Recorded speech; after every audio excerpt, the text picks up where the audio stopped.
Xin chào cô bác, anh chị và các bạn. Hôm nay mình chia sẻ công thức bánh bông lan 4 trứng. Với cách làm cơ bản này thì cô bác anh chị nào làm lần đầu tiên cũng sẽ thành công ngay á. Cái bánh của mình nè, nó rất là xốp luôn, nhìn ngon lắm.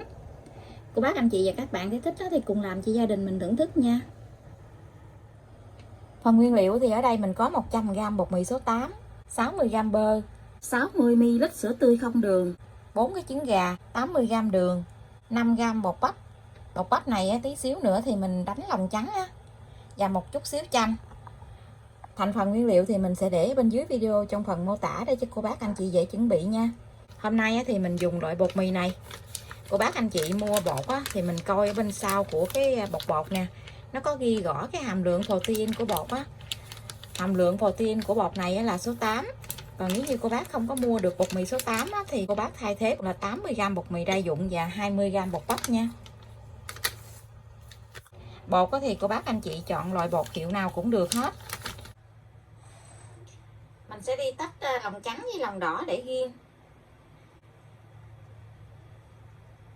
Trứng này mỗi một trứng là 60g, mình tính cả vỏ luôn. Mình tách lòng trắng với lòng đỏ ra riêng này. Bây giờ thì mình sẽ cho 5g bột bắp, cho vô trong 80g đường nè. Hôm nay mình chia sẻ cách đánh lòng trắng này. Nếu như chị em nào mà chưa có quen canh cái lòng trắng mình đánh cứng hay mềm thì nó sẽ dễ hơn. Mình cho vô trong này 5g bột bắp nè.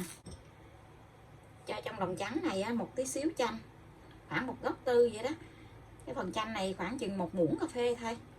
Thường khi thì mình đánh mình cũng không có để chanh đâu. Cái công thức này mình để cho chị em mình đánh không có quen thì nó sẽ bông, nó sẽ dễ hơn.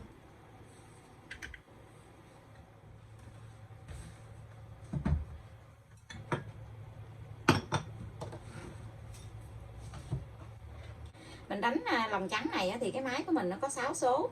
Thì trước tiên thì mình sẽ đánh ở số 2 nha.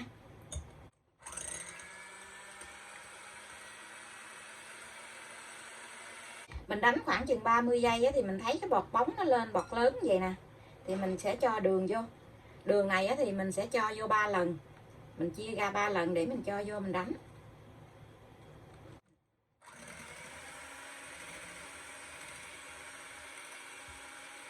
Mình đánh khoảng chừng 1 phút thì cái lòng trắng này nó sẽ mịn bọt lại như vậy. Mình sẽ cho lượng đường thứ hai vô. Mình cũng để tốc độ là số 2 nha.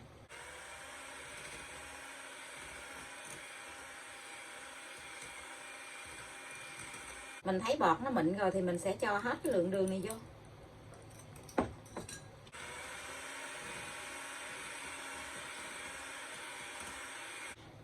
Mình cho lượng đường thứ 3 vô, mình đánh mình thấy nó tan hết rồi nè, cái bọt bóng của nó bây giờ nó cũng đã đổi màu, nó mịn lại thì cô bác anh chị tăng tốc độ lên là số 4 nha. Mình đánh theo chữ V ngược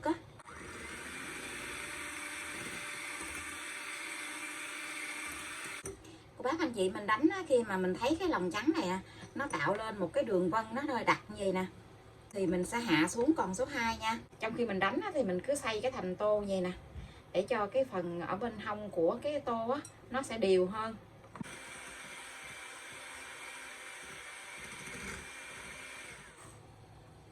Cô bác anh chị đánh trứng khi mà mình dở cái que đánh trứng lên nó có cái chớp câu nhỏ như vậy được nha.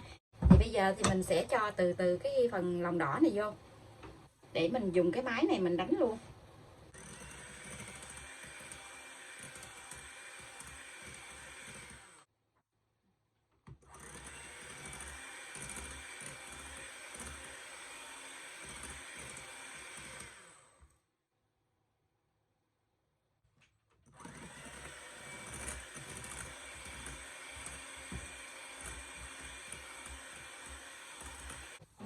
Mình đánh cái phần lòng đỏ này vào trong lòng trắng này cho nó đều lại vậy ha.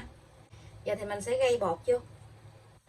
Cái lượng bột này thì mình gây vô vậy nè, mình chia ra làm 2 lần để mình trộn.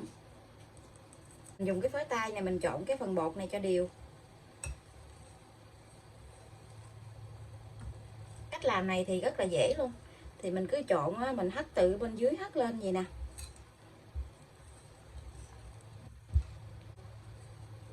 Mình gây hết cái phần bột này vô luôn. Rồi mình trộn lên hết tất cả cái hỗn hợp này lại cho đều.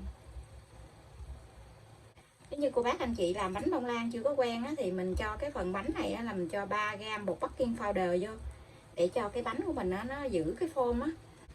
Còn mình làm quen rồi thì mình không có để bột baking powder vô. Những cái bánh nào tách lòng á, thì mình làm mình không có để bột baking powder. Mình lấy một lượng bột nhỏ gì là mình pha vô trong sữa với lại bơ á, để cho bơ nó được đều á. Mình trộn sữa với bơ cho nó đều rồi thì mình sẽ cho vô bột. Với cách trộn gì thì cái phần sữa với lại bơ á, nó không có bị chìm xuống dưới đáy tô á. Mình dùng cái muỗng dẹp nè, mình vét hết cái phần bột này lại. Mình vét từ ở bên dưới này mình vét lên gì.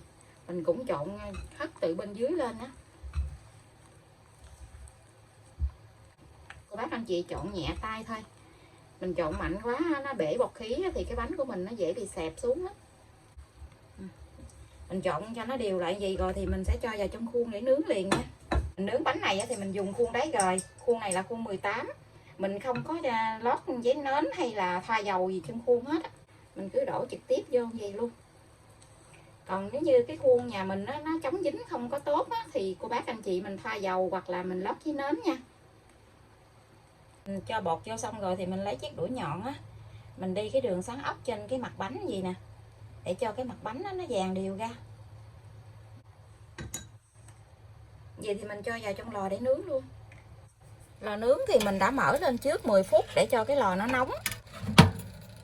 Lò nhà mình có 3 ngăn thì mình để ở ngăn thứ 3, tức là ngăn dưới luôn. Mình nướng ở nhiệt độ là 145 độ C. Mở 2 lửa, thời gian nướng là 55 phút. Cô bác không cần mở quạt, mình canh nhiệt độ nóng của lò nhà mình nha.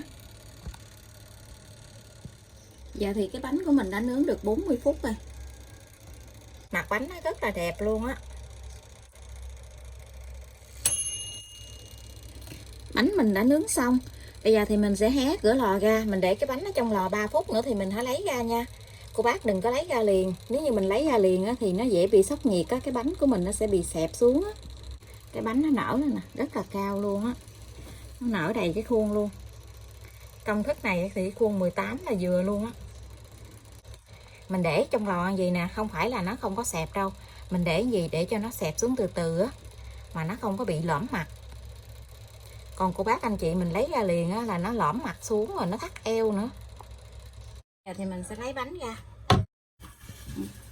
Lúc nãy nó rung cái mặt lên ha. Bây giờ thì nó xẹp bằng xuống, nhưng mà nó không có bị lõm mặt. Mình lấy cái bánh ra rồi thì mình sẽ thả cái bánh xuống dưới bàn vậy nè. Nhìn cái bánh nó rất là đẹp luôn ha. Bây giờ thì mình sẽ lật úp cái bánh xuống, lật úp ngược xuống vậy nè. Mình để cho cái bánh nó nguội nha. Tí nữa thì mình hãy lấy cái khuôn ra. Bây giờ thì mình sẽ lấy cái khuôn bánh ra. Mình lấy cái tay mình đè đè xuống vậy nè, để mình lấy cái khuôn ra. Mình cứ để lật úp xuống vậy luôn. Wow. Cái khuôn mình không có lót giấy nến á, cho nên nó dính cái khuôn. Wow, coi nè.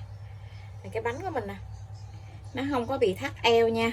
Lấy cái dao bự như nè, mình lòn vô gì để mình lấy cái khuôn ra. Cái dĩ ở bên dưới. Wow. Cái khuôn của mình nó hơi bị dính. Cái bánh ra nè, nó rung lên luôn á.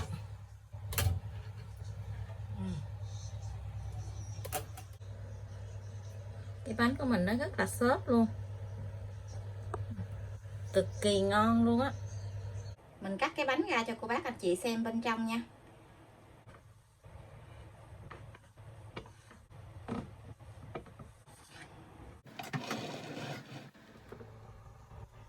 Nhìn cái bánh nó xốp ngon quá chừng luôn.